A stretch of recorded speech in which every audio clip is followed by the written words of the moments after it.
Bonsoir à tous et bienvenue dans ce bref tour de l'actualité. Les fortes pluies qui se sont abattues sur Abidjan hier soir ont déraciné un arbre de plateau dans la commune de Port-Bouët. Le géant arbre a obstrué ce matin la voie reliant l'hôpital polyclinique au carrefour de plateau. Outre les embouteillages monstres, aucun autre dégât n'est à déplorer fort heureusement. Le constat sur place d'Abdelaziz Guira.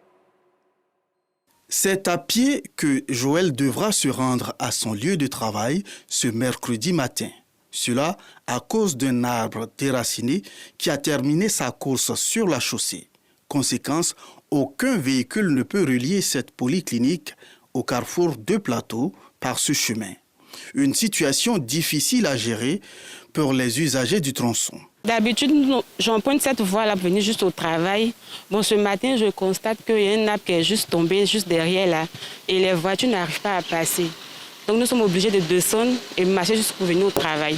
Ça nous met en retard, puis ça nous met dans des difficultés. La chute de cet arbre serait survenue dans la nuit d'hier en raison des fortes pluies diluviennes qui se sont abattues sur le district d'Abidjan. C'est le vent qui a fait tomber l'arbre.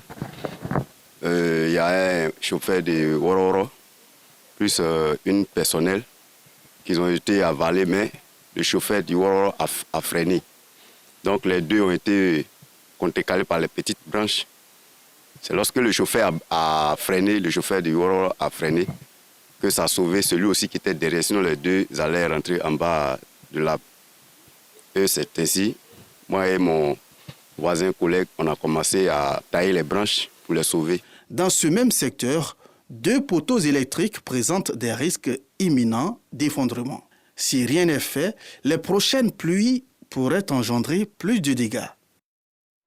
Il est important de souligner que l'arbre a été dégagé à l'heure actuelle, donc la circulation à cet endroit de la commune de Cocody est beaucoup plus fluide maintenant. La ministre de la Solidarité et de la lutte contre la pauvreté a reçu ce mercredi Julie Guéhi, une Ivoirienne qui a perdu son époux à quelques jours de la rentrée scolaire. Touchée par son histoire, Miss Bolmondogo lui apporte son soutien à travers un accompagnement financier. Vous le verrez dans le reportage que nous propose ce soir Assit Andiara et Farida Sissé. Et dans un autre chapitre, la journaliste et présentatrice à la RTI, Marie-Laure Ngoran, en collaboration avec la Mutuelle des familles des diasporas ivoiriennes, a procédé au lancement officiel de la 2e édition du prix Marie-Laure d'Ivoire, prévu le 28 novembre 2023 à Bruxelles. Ce prix vise à valoriser le leadership des compatriotes ivoiriens vivant à l'extérieur du pays et qui s'illustre brillamment dans différents domaines de compétences. Un sujet de Yacouba Koulibaly et Assit Andiara à voir ce soir. Hors de nos frontières, l'ex-chef du parti présidentiel en République démocratique du Congo, Jean-Marc Kabound, poursuivi pour outrage au chef de l'État, a été condamné aujourd'hui à 7 ans de prison, a annoncé sa défense. Cette peine est supérieure aux 3 ans de prison qui avaient été requis par le ministère public. Et puis l'émissaire de l'ONU au Soudan, l'Allemand Volker Perthes, a annoncé aujourd'hui avoir remis sa démission dans un discours devant le Conseil de sécurité. Je remercie le secrétaire général pour cette opportunité et pour la confiance qu'il m'a accordée, mais je lui ai demandé de me relever de cette fonction, a déclaré M. Perthes, après avoir mis en garde contre le fait que le conflit au Soudan menace de se transformer en guerre civile. Et pour terminer, 56 personnes sont mortes dans l'incendie d'un immeuble d'habitation à Hanoï, le plus meurtrier au Vietnam depuis 20 ans. L'incendie s'est déclaré hier mardi, peu avant minuit, dans le parking d'un immeuble de 10 étages. Une zone remplie de motos, ont indiqué des témoins.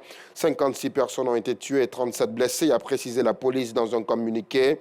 Sur les 56 personnes qui ont trouvé la mort, 39 ont été identifiées selon la même source. Au moins 3 enfants sont décédés dans l'incendie selon un média officiel. Et c'est sur cette note que l'on met un terme à ce bref tour de l'actualité. On se retrouve, si vous le voulez bien, avec beaucoup de plaisir, à 19h30.